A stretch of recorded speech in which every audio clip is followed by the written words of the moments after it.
Lonely single mom drove a drunk CEO home. Never expected he'd fall for her and change her life forever.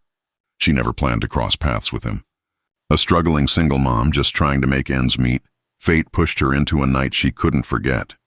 When she offered a ride to a dangerously drunk CEO, she thought it was just an act of kindness, a brief encounter with a stranger far above her world. But what began as a late-night drive turned into a life-changing journey. She didn't know that the powerful man in her passenger seat would shatter her walls, rewrite her destiny, and teach her what love truly meant. The night was unusually quiet, broken only by the hum of distant traffic and the steady fall of rain tapping against the cracked windshield of Emma's car. She had worked nearly 14 hours straight, half at the diner, half at the small grocery store that sometimes paid her late but always needed her. Her back ached, her hands smelled faintly of coffee and detergent, and all she wanted was to get home to her little girl, kiss her goodnight, and collapse into bed. But fate had other plans that night. She had just pulled over to adjust the squeaky wiper when she noticed him. At first, he seemed like any other late-night wanderer outside the gleaming glass doors of one of the city's most exclusive bars. But as Emma squinted through the drizzle, she realized the man wasn't just wandering, he was stumbling. His tailored suit looked out of place against the puddle-streaked sidewalk, his tie hanging undone like he'd wrestled with the night and lost. He leaned against the wall, breathing heavily, his eyes glassy and unfocused. Emma hesitated. It wasn't her business. She had learned too many times that stepping into someone else's storm could drown her in problems she couldn't afford. But something about the way he swayed, his expensive leather shoes slipping on the wet pavement, tugged at the part of her that couldn't ignore people in need. She told herself it was just human decency. Nothing more. "Sir?" she called, her voice soft but carrying through the rain. The man turned his head, his jawline sharp under the glow of a street lamp. He tried to form words but instead gave a half-smile that seemed both charming and pitiful. Emma took a cautious step closer, her heart thumping. She could smell the alcohol before she reached him. "You can't drive like this," she said firmly, spotting the car keys clutched in his hand. His vehicle, a sleek black sedan, sat illegally parked by the curb, droplets racing down its flawless surface. He chuckled, though it came out more like a groan. "And who are you? My babysitter?"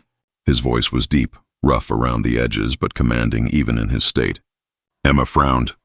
"I'm someone who doesn't want to see your face on the news tomorrow. Give me the keys.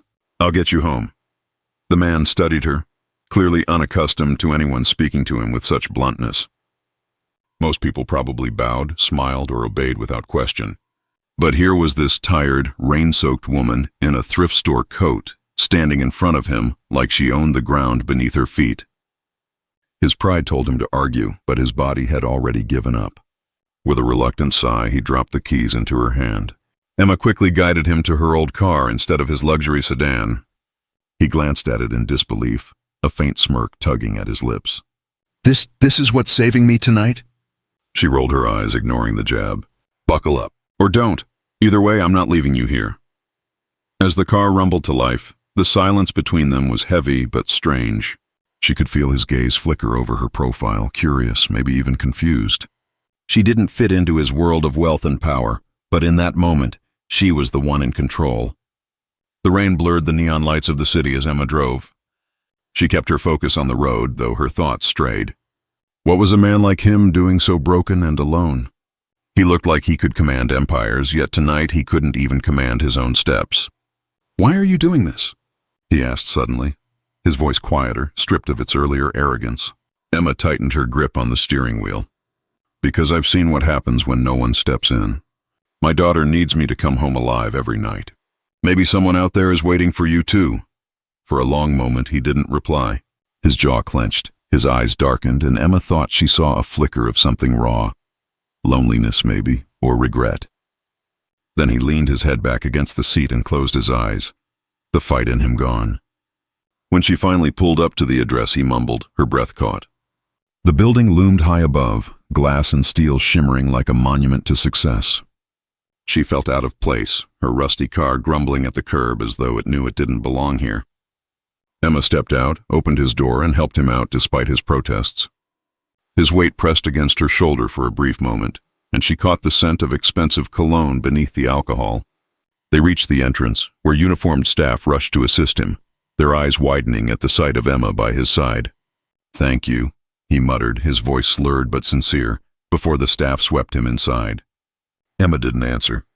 She just turned, hurried back to her car, and drove off into the night. Her heart raced, her mind whirling. She told herself it was over, that it was just a one-time act of kindness. He would go back to his world of money and power, and she would return to her tiny apartment where her daughter's drawings covered the fridge. What she didn't know, what she couldn't possibly imagine, was that the powerful man she left at that glittering building would not forget her.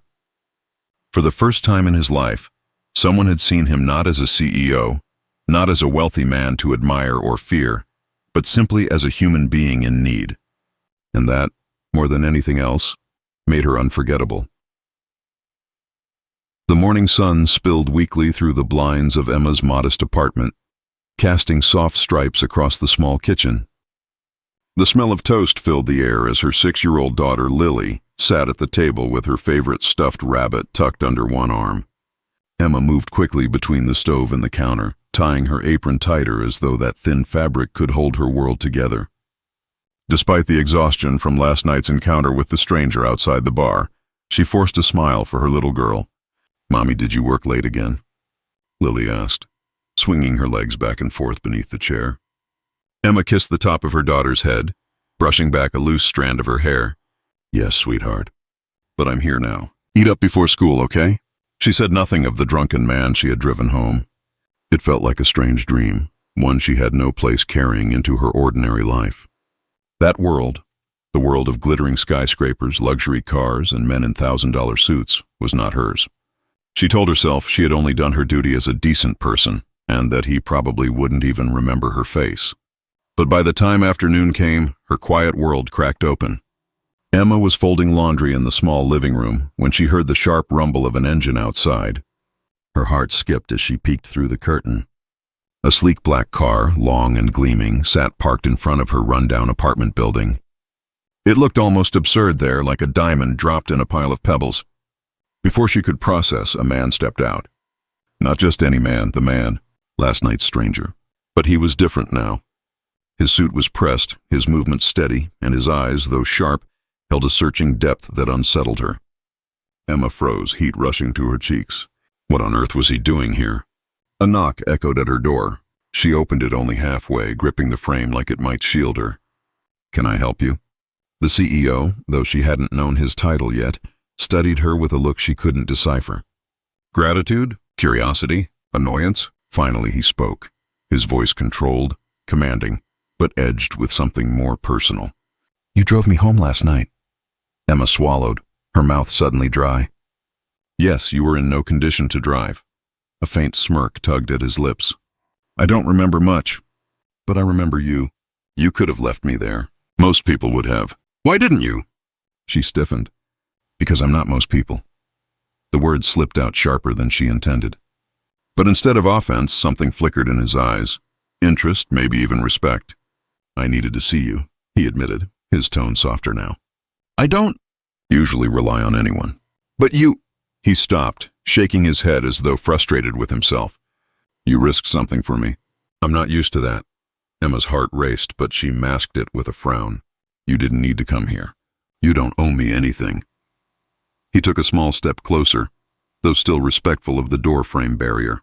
"Maybe not. But I wanted to." Behind her, Lily's voice piped up. "Mommy, who is it?"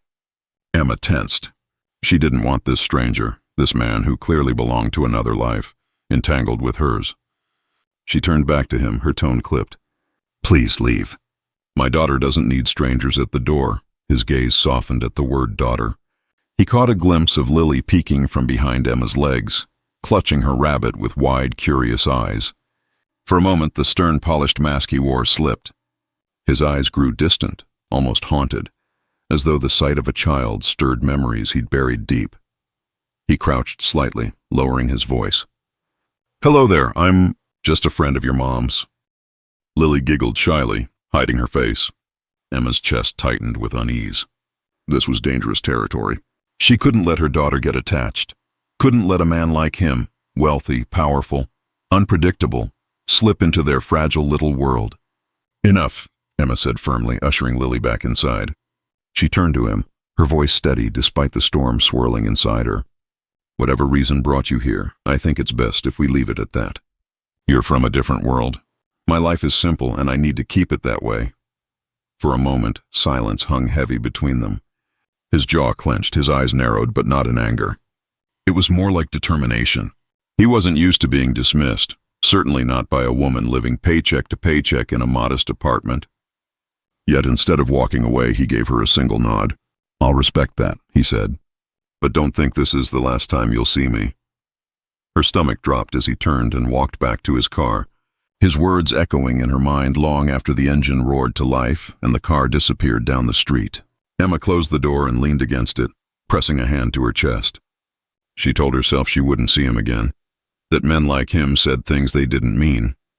Yet deep down, some instinct whispered otherwise. He had looked at her like she was the first real person he had encountered in a long time. She didn't know it yet, but her ordinary days were numbered. That man, the drunk stranger who became a sober storm at her doorstep, was not going to let her slip away so easily. And no matter how hard she tried to build walls around her heart, he was already searching for a way in. The courtroom was cold, its white walls intimidating, its polished wood benches filled with strangers who had no idea what this day meant for Emma. She sat at the plaintiff's table, her hands trembling around a stack of papers that did little to shield her from the fear tightening her chest. Across from her sat the foster care representative and her ex's smug attorney, whispering in hushed tones. The case was simple on paper. A struggling single mother, late on rent, with 2 jobs and no financial stability, fighting for the right to keep her daughter. To the court, she looked like a risk. To Emma, this was everything. Her entire world hung on the line. She looked at Lily, seated quietly beside a social worker, clutching her stuffed rabbit as if it could protect her from being torn from her mother's arms. Emma's throat closed. She couldn't fail. She couldn't let her daughter's laughter be replaced with silence, or her hugs traded for supervised visits. The judge's voice broke her spiraling thoughts. "Ms. Carter, you may proceed with your statement." Emma rose, her knees weak but her heart stubborn. She spoke of her love for Lily, of the sleepless nights she worked to provide, of the small joys they shared. Burnt pancakes on Sunday mornings, storybooks by flashlight when the electricity bill went unpaid, laughter echoing in a home where love was greater than money. Her voice cracked, but her words were raw, honest. She wasn't asking for sympathy. She was begging for her life as she knew it. Yet as she finished, she saw the attorney across the aisle smirk, already confident of his victory. Her words, though heartfelt, were paper-thin against the weight of financial records and legal jargon. Emma sank back into her seat, her hopes slipping through her fingers. And then the courtroom doors creaked open. Every head turned as he walked in. Tall, commanding, every step echoing like a declaration of war. His presence shifted the very air, demanding attention without a single word. Emma's breath caught in her throat. It was him, the CEO she had once driven home in the rain. The man who had appeared at her door uninvited, persistent. She had pushed him away, convinced he had no place in her world. And yet, here he was, cutting through the silence with the sheer force of his existence. He strode forward, ignoring the shocked murmurs rippling through the courtroom. His tailored suit was impeccable, but his eyes were locked on Emma, steady and unyielding. For the first time since she had walked into this room, she didn't feel alone. "Your Honor," he said firmly, addressing the judge as though he belonged here, as though this fight was his own. "My name is Alexander Reed. I request permission to testify on behalf of Ms. Carter." The judge frowned, adjusting his glasses. "And what is your relation to Ms. Carter?" Emma's heart pounded so hard she thought she might faint. She wanted to protest, to tell him to sit down, to stay out of this mess. But Alexander's voice rang out before she could speak. "She saved me," he said simply. "On a night when I was too blind, too broken to see past myself, she pulled me out of a pit I could have died in. Not for money, not for recognition, but because that is who she is. A woman who gives, even when she has nothing left for herself.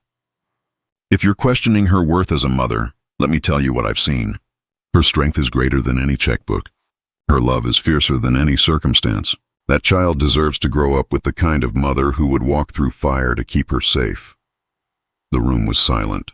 Every word echoed like a hammer against stone. Emma's eyes blurred with tears, her chest tightening as she gripped the edge of the table to steady herself. She had never heard anyone fight for her that way. Alexander wasn't finished. His jaw tightened, his voice steady but heavy with emotion. I've spent my life surrounded by people who only see what they can gain from me. Emma Carter is the only person who ever saw me as a man, not a bank account or a title. She saved me when she didn't have to, and I'll be damned if I let this court strip her of the one person she lives for. If you want proof of stability, look at me. I'm standing here because she gave me a reason to change. If that's not the mark of a mother worthy of her child, then what is? Gasps whispered through the courtroom. Even the opposing attorney faltered, his argument suddenly small in comparison to the tidal wave Alexander had unleashed. The judge scribbled notes, his expression unreadable, but something had shifted. Emma felt it in the air, in her bones, in the way Lily's small hand slipped into hers. When the gavel finally struck, declaring Emma fit to retain custody, her legs nearly gave out. Relief crashed over her in waves, but it wasn't victory alone that brought her to tears. It was the man standing at her side, uninvited but unstoppable, who had turned the tide when she had nearly drowned. Outside the courthouse, Emma tried to steady her breathing. "You shouldn't have done that," she whispered, though her voice trembled with gratitude. Alexander looked down at her, his gaze soft but certain. "I couldn't stay away." "You saved my life, Emma. It was about time I started saving yours." She shook her head, overwhelmed, but he reached for her hand, his touch grounding her. "I didn't come here to rescue you," he added. "I came because I can't imagine a life without you. You and Lily, you're the only family I've ever wanted." Emma's tears spilled freely now, not from fear but from the aching relief of being seen, truly seen, for the first time in years. For so long she had carried the world on her shoulders alone. And now, standing in the sunlight outside that courthouse, she realized she didn't have to anymore. Alexander had stepped into her storm not to shield her but to walk beside her. And in that moment, Emma understood. Her life was no longer defined by loneliness or struggle. It was defined by the unexpected love of a man who had fallen into her world one rainy night and changed everything forever.